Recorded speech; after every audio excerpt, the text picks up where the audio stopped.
can't find nothing on the radio. You ready, Steve?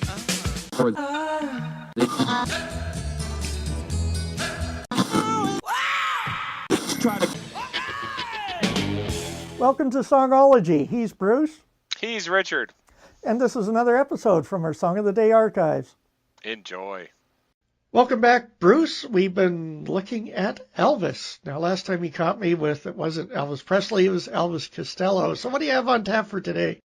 Well, today, let's go see if we can find Elvis. And what better way to find Elvis than to go walking in Memphis? Ah. Right? Go walking in Memphis with Marc Cohn. Now, do you remember Marc? Yes. Yeah. This was a big song for Marc in 1991. It was actually a top 40 hit for Marc Cohn on both sides of the Atlantic. It was his first single. He'd actually been discovered by Carly Simon, of all people. In the mid-1980s, he was with a band called The Supreme Court. Kind of a weird name for a band. And it was a 14-piece group. He was the keyboard guy. Carly Simon encouraged the record companies to sign him. Atlantic Records signed him. He tried to record an album. It didn't really work out. And so that whole thing was scrapped. And it was after nearly a year that he had a second go at it. And that's where the song Walking in Memphis comes from. So it actually ended up being, he got a Grammy for this. Best New Artist, 1991 Grammy. Beat out Boys II Men and Seal, if you're interested. He did well.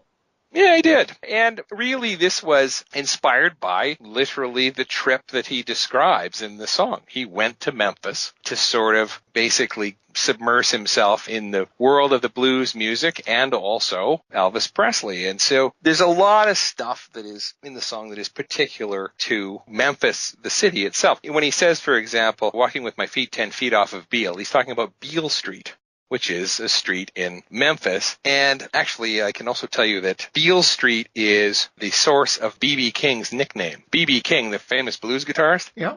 His name is actually Riley B. King, but he became known as the Beale Street Blues Boy. Okay. And then that shortened to just BB and then B.B. King, right? And it's a whole lot easier to say than the first one.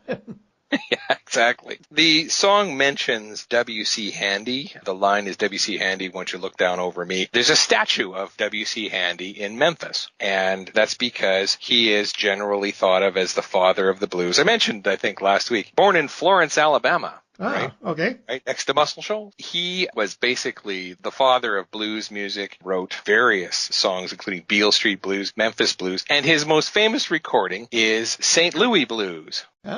Which also became the name of the hockey team. Well, Beale Street Blues is a song that we play fairly often here. Well, there you go. So you know about walking with your feet 10 feet off a Beale, right? Yes. In the beginning, he says he puts on his blue suede shoes and boarded the plane, right? And I thought I would remind our listeners that Blue Suede Shoes, though thought of as an Elvis song, is actually a Carl Perkins song. Oh, okay. Right? Carl Perkins recorded it in Memphis for Sam Phillips at Sun Records. Yeah. But he got in a car crash, and he couldn't perform it, and so he couldn't promote it. Elvis recorded it, but actually he held his back as long as he could, because Elvis knew Carl Perkins and knew that he wanted to get Perkins' version out there for a while before his version did, which was a kind of a class act on the part of Elvis. So he also refers to, in the song, Marc Cohn refers to following the ghost of Elvis on Union Avenue. The Sam Phillips studios were on Union Avenue. So again, more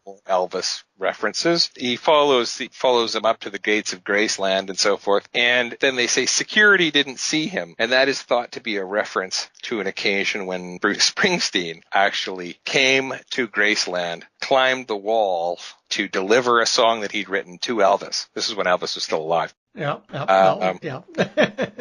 he did get in. Well, he got in as far as getting over the wall and getting into the grounds and so forth, but he was grabbed and chucked out without being able to deliver his song. And as it turned out, it didn't matter because Elvis wasn't home anyway. He was somewhere else.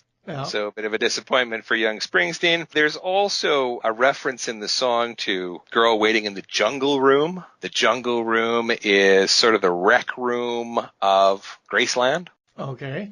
It's apparently still there down in the basement, kind of a jungle tiki theme. Maybe it looks like the set of Gilligan's Island. I'm not really sure exactly. Never having been to Graceland myself. Yes. My brother's been to Graceland. I should ask him. Yeah. There's also a reference to Reverend Green. He says, Reverend Green, be glad to see you when you haven't got a prayer. Al Green, the soul singer, is a practicing minister in Memphis, Tennessee, even now. He gave up music to go into a ministry. So all sorts of references. The last reference, before I finally shut up and play the song, is my favorite. I always save the best for last, right? There's a reference to Muriel playing piano at the Hollywood. And this is something that actually happened to Marc Cohn. When Marc was in Memphis touring around and seeing things, he wanted to make sure that he saw an Al Green sermon, and he did. And then when he left Memphis, he drove down Highway 61 out of Memphis onto the Mississippi Delta, and he got several miles out and in a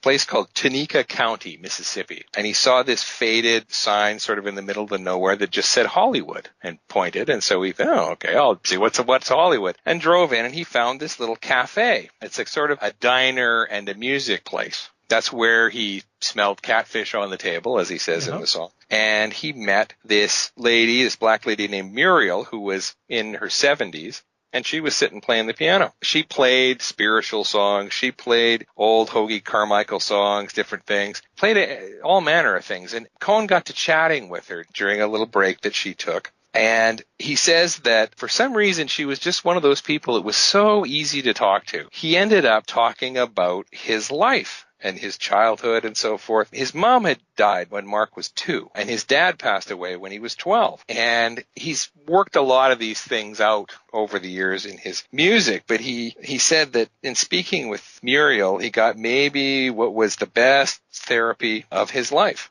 Wow. And he said in an interview, he said, she seemed to have some kind of intuition about me, and I ended up telling her about my family and my parents, and I was a musician looking for a record deal and everything. It was about 2 a.m. She asked me up to sing with her, and we did about an hour, me and this lady I'd never met before. Hardly a song I knew, so she's yelling the words at me. And then at the end, there's a crowd still there. As the applause is rising up, she leans over and whispers in my ear, "You've got to let go of your mother, child. She didn't mean to die. She's where she's got to be, and you're where you have to be, child. It's time to move on." And he just found that a really moving experience. Yeah. And so he put Muriel in his song. So let's go walking in Memphis and listen to Muriel. Here's Marc Cohn.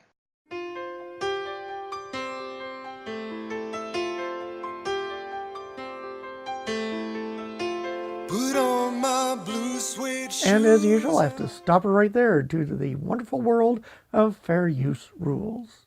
If you haven't already done so, please subscribe. You can visit us on Facebook or head over to our website, songology.ca. Now, here's your chance to listen to the music or go on to the next episode.